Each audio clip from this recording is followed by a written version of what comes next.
नमस्कार दोस्तों, हमारे YouTube चैनल पर आपका स्वागत है। भूतिया हवेली की कहानी। ये कहानी एक छोटे से गांव की है जहां एक पुरानी और खंडहर जैसी हवेली थी। गांव के लोग कहते थे कि इस हवेली में आत्माओं का बसेरा है। कई साल पहले इस हवेली में एक धनी परिवार रहता था, लेकिन एक दिन अचानक सबकी मौत हो गई। कोई नहीं जानता था कि उनकी मौत कैसे हुई। तब से ये हवेली वीरान हो गई और गांव के लोग वहां जाने से डरने लगे।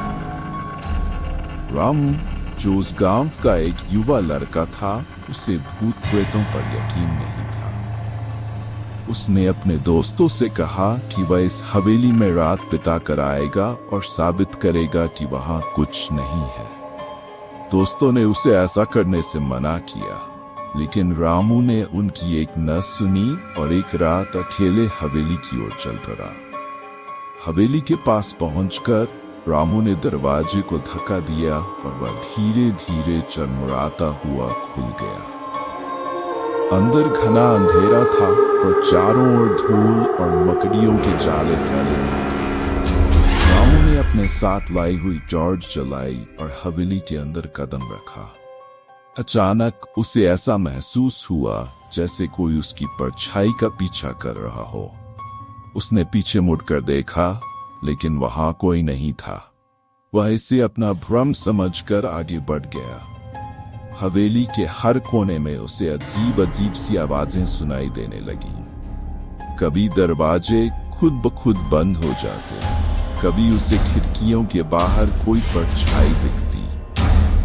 रामू का दिल अब तेजी से धड़कने लगा, लेकिन वह डर को खुद पर हावी नहीं होने देना चाहता था। वह एक कमरे में गया जहां पुराने फर्नीचर बिखरे हुए थे। तभी अचानक एक तेज ठंडी हवा का झोंका आया और दरवाजा जोर से बंद हो गया। रामू भागने की कोशिश करने लगा, लेकिन दरवाजा अंदर से बंद हो चुका था। उसे लगा कि अब वह फंस गया है। तभी उसे एक कोने में एक सफेद साड़ी पहने औरत खड़ी दिखी। उसका चेहरा धुंधला था, लेकिन उसकी आंखें बेहद डरावनी थीं। वो औरत धीरे धीरे रामू की ओर बढ़ने लगी। रामू की सांसें तेज हो गई और उसके पैर जैसे जमीन से चिपक गए। वह न तो बोल पा रहा था और न ही हिल पा रहा था। औरत ने रामू के करीब आकर एक खौफनाक आवाज में कहा, तुम यहाँ क्यों आए हो? ये जगह तुम्हारे लिए नहीं है। रामू ने किसी तरह हिम्मत जुटाई और दरवाजा तोड़कर बाहर भाग निकला।